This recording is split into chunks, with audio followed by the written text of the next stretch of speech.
So I'm going to make this video and pin it at the top of my page because there's a lot of people that don't understand this method.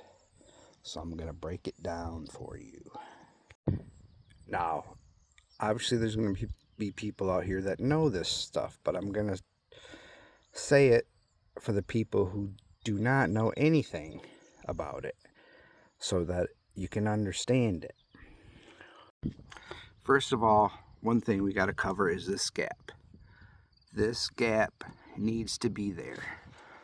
I've got a tab back there making the space because as that corner shrinks and the weight and everything pushes down, this gap will go away. So this style of notch, the reasoning for it, all logs will check. They'll get a crack going in towards the heartwood. As this log shrinks, it can't shrink around the heartwood and it has to give somewhere. So it's got to relieve pressure by pulling away somewhere. So, and this log gives a perfect example here. See where this is checking? You're usually going to get one big check in a red pine log. And ideally, you don't want it out here or in here. Now, if this log was to check here, these points are going to spread, opening up that notch.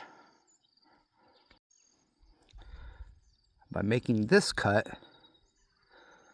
we're leaving a lot of material. Some guys do a V notch here.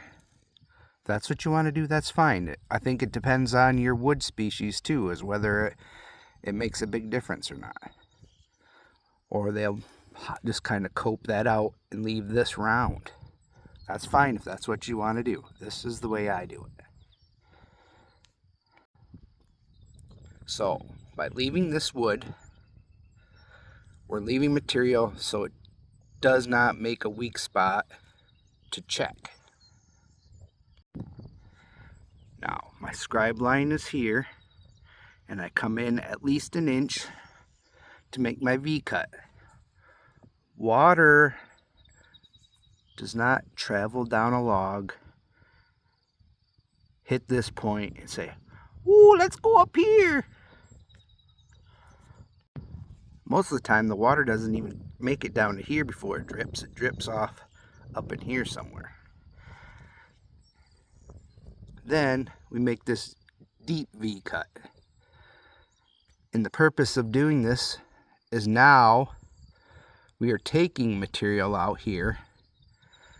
And not only do we cut this V, about every 4 foot or so, we're taking the chainsaw bar, plunging down in towards the heartwood, and making relief cuts like you would score a concrete slab, coaxing it to check right here. So when it does open it up, it forces this wood to that notch. And your big check is inside the wall and not out here where water can collect in it. And then lastly, when I take this cabin apart, I'll run a piece of this P gasket on both sides to seal that up for air movement, because this is a modern construction home that has to pass a blower door test, and they do.